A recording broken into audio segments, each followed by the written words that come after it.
जय हिंद हमारे शेर शेरनियों।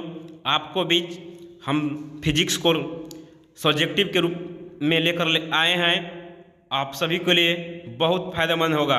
जो इंग्लिश मीडियम हो उनको लिए भी है और हिंदी मीडियम है उनको लिए भी है। तो चलिए हम आपको पढ़ाते हैं और पढ़िएगा, यहाँ से ज़रूर करके जाना है। मोस्ट इम्पोर्टेंट VVI क्वेश्चन है। देखिए पहला क्वेश्चन है आवेश का क्वांटमीकरण। आवेश का क्वांटमीकरण क्या है? तो आपको बताना है कि आवेश का क्वांटमीकरण किसे कहते हैं। तो देखिए यहाँ पर आंसर लिखा हुआ है, किसी पिंड पर उपस्थित आवेश की कुल मात्रा इलेक्ट्रॉन पर उपस्थित आवेश की पूर्ण गुणज के रूप में होती है। आवेश का क्वांटमीकरण कहलाता है। क्या कहलाता है? क्वांटमीकरण कहलाता है। अब देखिएगा यहाँ से माना कि किसी पिंड पर आवेश की मात्रा कितना है? Q है। तो Q बराबर फार्मूला कितना हो जाएगा? N। क्या हो जाएगा? N। जहाँ आपसे पूछेगा N क्या है, जहाँ N क्या है, नंबर ऑफ संख्या 1 2 3 प्लस माइनस हो सकता है। चलिए तो इस तरह से आपका यह है मोस्ट इम्पोर्टेंट पॉइंट है, यानी कि कह सकते हैं क्वेश्चन VVI क्वेश्चन है, यहाँ से आने का चांस ज़्यादा आपको है। चलिए अगला क्वेश्चन देखते हैं। अगला क्वेश्चन है आवेश संरक्षण सिद्धांत। आवेश संरक्षण सिद्धांत। तो बताइए आवेश संरक्षण सिद्धांत किसे कहते हैं? आवेश संरक्षण सिद्धांत किसे कहते हैं? आंसर है ब्रह्मांड में कुल आवेश संरक्षित रहता है। आवेश को न तो उत्पन्न किया जाता है और न तो इसका निर्माण किया जाता है। आवेश का केवल एक रूप से दूसरे रूप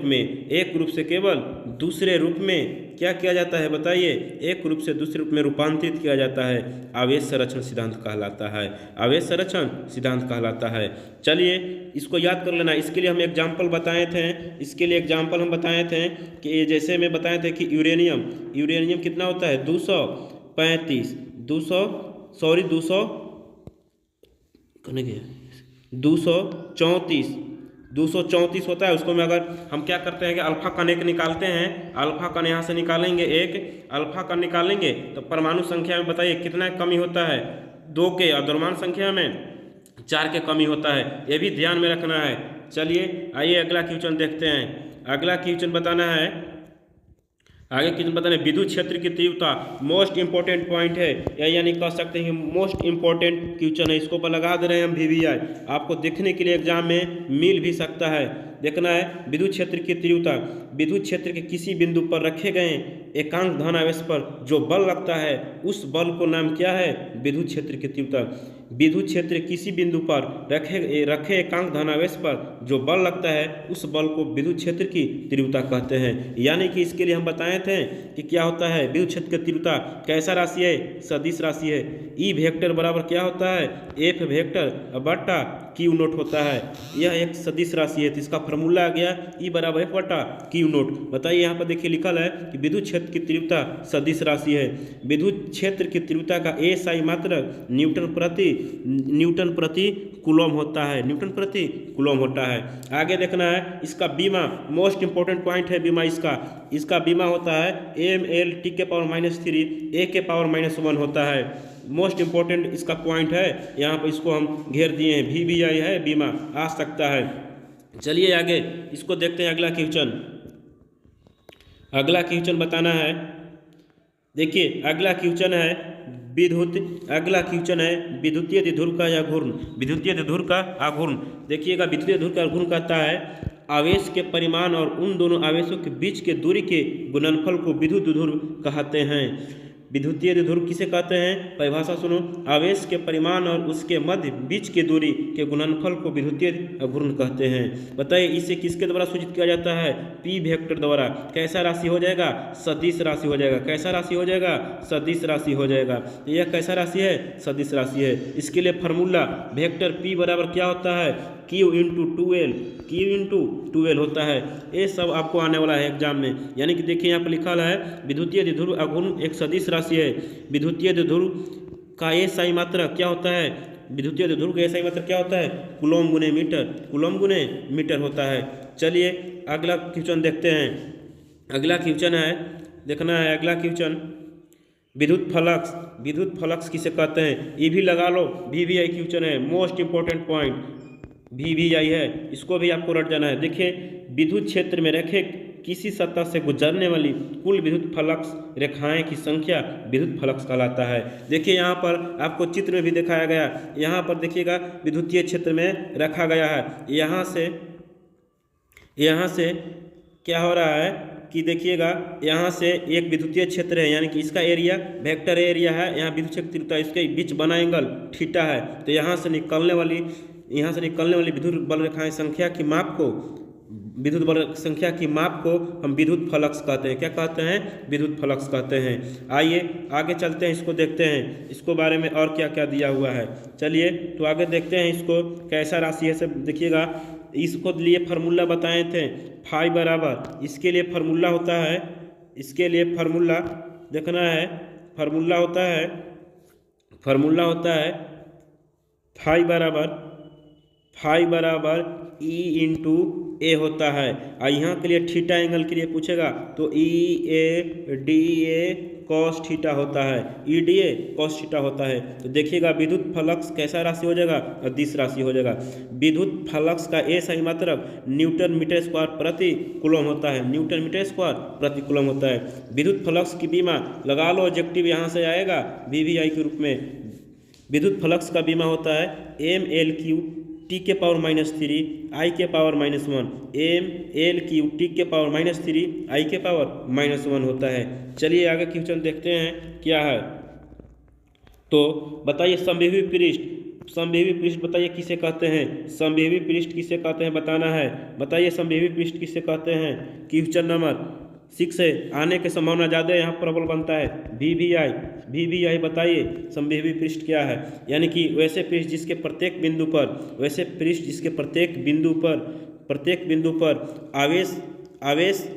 आवेशों के वितरण के कारण विभव का मान समान होता है, समविभव पृष्ठ कहलाता है। क्या कहलाता है? समविभव पृष्ठ कहलाता है। यानी कह सकते हैं कि वैसा पृष्ठ जिस बिंदु पर, यानी कि वहाँ पर सभी आवेशों का मान क्या होता है? समान होता है, समविभव पृष्ठ कहलाता है। वैसे पृष्ठ जिसके प्रत्येक बिंदु पर आवेश वितरण के कारण विभव का मान क्या होता है? समान होता है, समविभव पृष्ठ कहलाता है। चलिए यहाँ से आपको आने का चांस है 2 नंबर में। आगे देखते हैं इसको। देखिएगा परावैद्युता पदार्थ क्या है? परावैद्युता पदार्थ क्या है? वैसे कुछ अलग पदार्थ जिन्हें विद्युत क्षेत्र में रखने पर उनके विपरीत फलकों पर बराबर और विपरीत आवेश प्रेरित होता है, परावैद्युता कहलाता है। इसको दोनों हिंदी मीडियम वाले और इंग्लिश मीडियम वाले दोनों देख सकते हैं। इंग्लिश के लिए इंग्लिश लिखा हुआ है, हिंदी के लिए भी हिंदी लिखे हैं, दोनों में सेम टू सेम है। देखना है वैसे कुछ अलग पदार्थ जिन्हें विद्युत क्षेत्र में रखने पर उनके विपरीत फलकों के बराबर और विपरीत आवेश प्रेरित होता है, परावैद्युता कहलाता है। आपको यहाँ से नोट कर लेना है और याद कर लेना है। चलिए आगे चलते हैं। अगला क्वेश्चन है परावैद्युतांक, यानी कि कहते हैं किसी माध्यम का परावैद्युतांक उस माध्यम की निरपेक्ष विद्युतशीलता इप्सिलॉन नोट और निर्वात के निरपेक्ष विद्युतशीलता ई के अनुपात के रूप में परिभाषित किया जाता है। इसे के द्वारा सूचित किया जाता है। किसके द्वारा सूचित किया जाता है? के द्वारा सूचित किया जाता है। यहाँ पर देखिए के बराबर इप्सिलॉन नोट बटा ई है, इप्सिलॉन नोट बटा ई है, इसी को बोलते हैं परावैद्युता नियतांक। यहाँ से फार्मूला भी आ सकता है आपको। तो चलिए अगला क्वेश्चन देखना है। अब फट से आपको जवाब देना है। देखिए विद्युतधारिता क्या है? बताइए विद्युतधारिता किसे कहते हैं? विद्युतधारिता बताइए। देखिए यहाँ पर लिखल है किसी चालक के विभव को 1 वोल्ट बढ़ाने के लिए जितना आवेश की मात्रा आवश्यकता होती है उससे चालक को विद्युतधारिता कहते हैं। फिर से सुनना है, वीवीआई लगा देते हैं हम इसको पर। वीवीआई क्वेश्चन है किसी चालक के विभव को 1 वोल्ट बढ़ाने के लिए जितना आवेश की आवश्यकता होती है उससे हम क्या बोलेंगे? चालक की विद्युतधारिता बोलते हैं। यानी कि इसका फार्मूला होता है C बराबर Q बट्टा V होता है। अब बताइएगा यहाँ पर देखिए फार्मूला लिखल है विद्युतधारिता का SI मात्रक क्या होता है?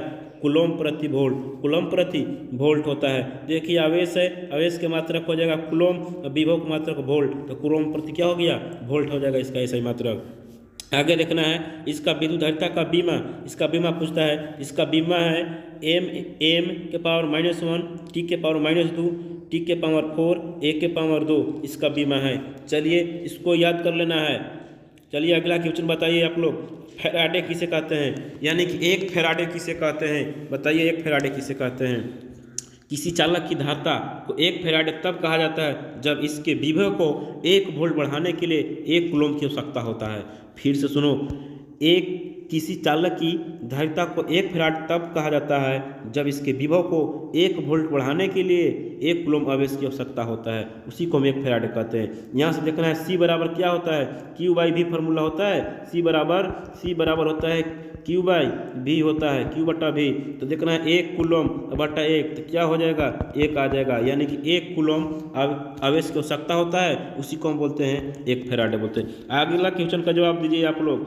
प्रतिरोधकता क्या है, प्रतिरोधकता क्या है? चलिए, चालक का प्रतिरोधकता की लंबाई L के समानुपाती तथा अनुप्रस्थ का क्षेत्रफल A के व्युत्क्रमानुपाती होता है, उसे हम क्या बोलते हैं, प्रतिरोधकता बोलते हैं। क्या बोलते हैं, प्रतिरोधकता बोलता है। अब देखिएगा, यहाँ से फार्मूला है R बराबर ρ=L/A, ρ=L/A होता है। 2 नंबर में आ सकता है प्रतिरोधकता, 2 नंबर में आ सकता है प्रतिरोधकता। चलिए आगे चलते हैं, अगला क्वेश्चन का जवाब दीजिए आप लोग। सीबेक प्रभाव क्या है, सीबेक प्रभाव क्या है? देखिए, बहुत दिनों को साल से भी नहीं पूछा गया है, इस पर भी हम लगा रहे हैं VVI लगा रहे हैं। आपको यहाँ से क्वेश्चन 5 तारीख को सीधे मिल सकता है देखने के लिए। सीबेक प्रभाव क्या है? किसी ताप युग्म को दोनों संधियों के बीच तापांतर के कारण उत्पन्न विद्युत को सीबेक प्रभाव कहा जाता है। देखिए फिर से, सीबेक प्रभाव क्या है?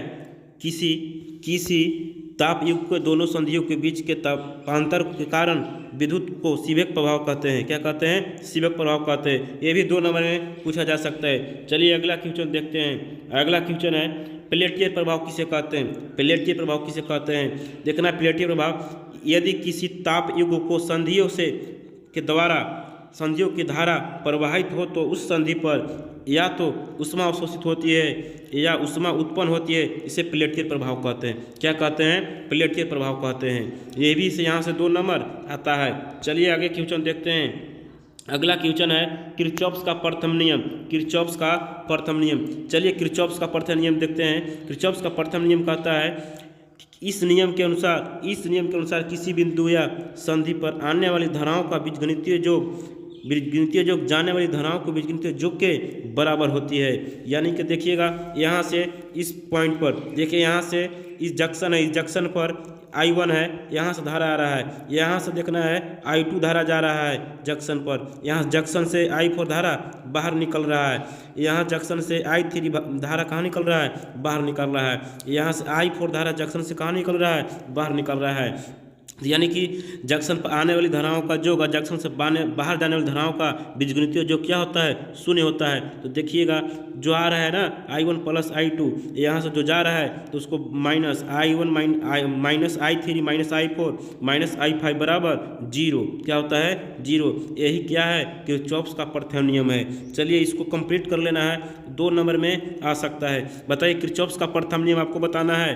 किरचॉफ्स का प्रथम नियम किस सिद्धांत पर कार्य करता है? किस नियम के सिद्धांत पर कार्य करता है? बताइए, किस नियम पर सिद्धांत पर कार्य करता है? बताना है। आवेश संरक्षण सिद्धांत पर कार्य करता है। किस पर? आवेश संरक्षण के सिद्धांत पर कार्य करता है।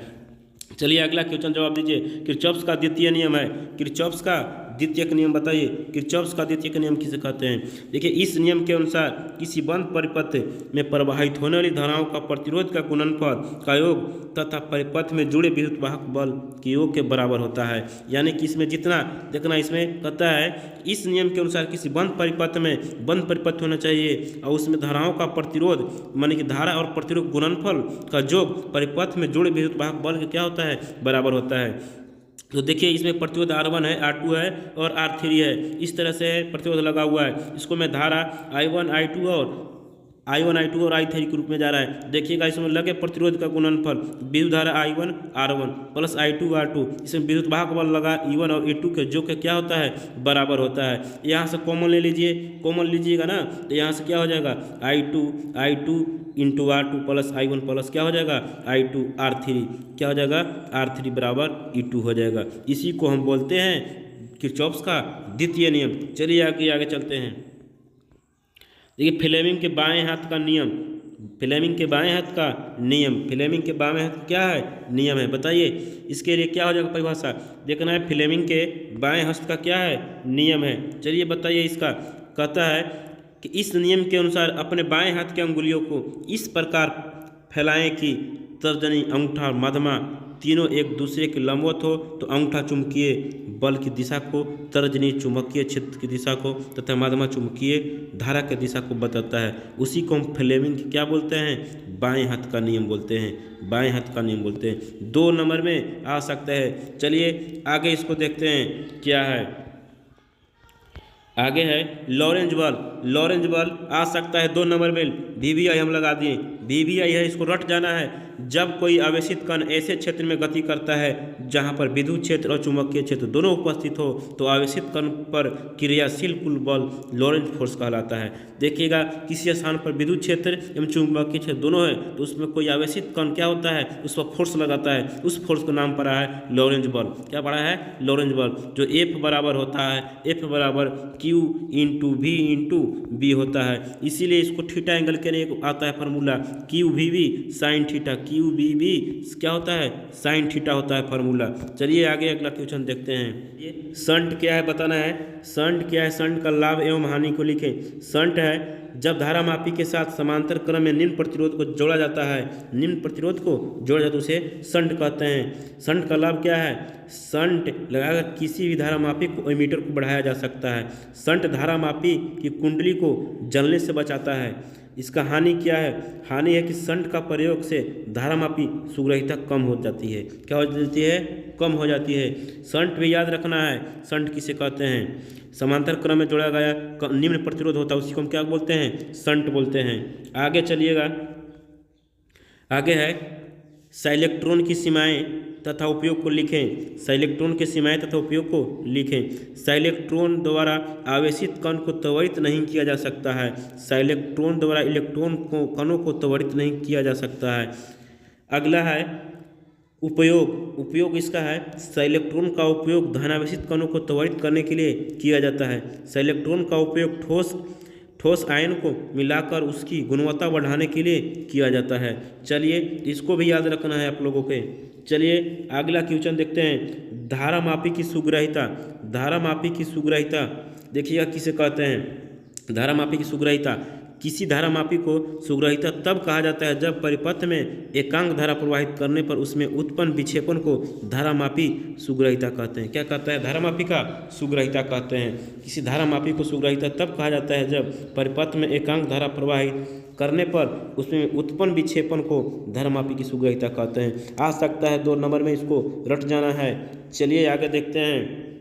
अगला क्वेश्चन जवाब दीजिए। चुंबकीय द्विध्रुव का घूर्ण। चुंबकीय द्विध्रुव का या घूर्ण किसे कहते हैं बताना है। तो इसका देखना है चुंबकीय द्विध्रुव को निर्माण करने वाले ध्रुवों को एक ध्रुव प्रबलता और ध्रुवों के बीच के दूरी के गुणनफल को क्या बोलते हैं? चुंबकीय द्विध्रुव कहते हैं। बताए थे ना यहाँ से चुंबकीय द्विध्रुव कैसा होता है? निगेटिव से पॉजिटिव होता था ना, तो -m से कहाँ तक +m तक होता था। इसके बीच की दूरी क्या होता है? 2l। कितना होता था? 2l। तो चुंबकीय द्विध्रुव का निर्माण करने वाले किसी एक ध्रुव प्रबलता क्या हो जाएगा? m इंटू इसके बीच की दूरी 2l के गुणनफल को हम क्या बोलेंगे? चुंबकीय द्विध्रुव के या घूर्ण बोलेंगे। इसे m बड़ी m द्वारा सूचित किया जाता था, तो बड़ी m बराबर स्मॉल m गुने क्या हो जाएगा? 2l हो जाएगा। चलिए आगे बताना है। अगला बताइए। अगला क्वेश्चन, भू चुंबकीय तत्व क्या है? यानी कि भू चुंबकीय तत्व क्या है बताइए, बताना है। बताइए किसी स्थान पर पृथ्वी के चुंबकन के अध्ययन के लिए जिन तत्वों की आवश्यकता होती है उन्हें भूचुंबकीय तत्व कहते हैं। क्या कहते हैं? भूचुंबकीय तत्व कहते हैं। याद रखना है भूचुंबकीय तत्व क्या है? किसी भी स्थान पर पृथ्वी के चुंबकन के अध्ययन के लिए जिन तत्वों की आवश्यकता होती है उसे क्या बोलते हैं? भूचुंबकन तत्व कहते हैं। जो आप पढ़ाए होंगे, एक होता है दिक्पात और एक होता है नमन कोण होता है। इस तरह से हम पढ़ाए थे ना, उसी को याद कर लेना है। चलिए प्रतिचुंबकीय पदार्थ किसे कहते हैं? प्रतिचुंबकीय पदार्थ वैसे चुंबकीय पदार्थ जो आरोपी चुंबकीय क्षेत्र की विपरीत दिशा में दुर्बलता से चुंबकीय तत्व विकसित होते हैं, प्रतिचुंबकीय पदार्थ कहलाते हैं। जैसे Zn, हाइड्रोजन, नाइट्रोजन चांदी। इस तरह से क्या है, प्रतिचुंबकीय पदार्थ है। क्या है, प्रतिचुंबकीय पदार्थ है। बताइए आप लोग अनुचुंबकीय, बताइए अनुचुंबकीय कौन होगा, बताइए O2 क्या है, अनुचुंबकीय पदार्थ है। क्या है, अनुचुंबकीय पदार्थ है। चलिए अगला क्वेश्चन देखते हैं, बताना है अनुचुंबकीय पदार्थ। देखिए अनुचुंबकीय पदार्थ है, बताइए वैसे चुंबकीय पदार्थ जो आरोपी चुंबकीय क्षेत्र की दिशा में दुर्बलता से चुंबकत्व आकर्षित होती है, अनुचुंबकीय पदार्थ कहलाता है। जैसे एग्जाम्पल ग्रुप में क्या है, एल्यूमिनियम, O2 यानी कि मैग्नीज, ये सब कैसा पदार्थ है, बताइए अनुचुंबकीय पदार्थ है। कैसा पदार्थ है, अनुचुंबकीय पदार्थ है। अगला क्वेश्चन का जवाब दो, लोह चुंबकीय पदार्थ। लोह चुंबकीय पदार्थ वैसे चुंबकीय पदार्थ जो आरोपी चुंबकीय क्षेत्र की दिशा में प्रबलता से चुंबकीय आकर्षित हो जाती है, लोह चुंबकीय पदार्थ कहलाता है।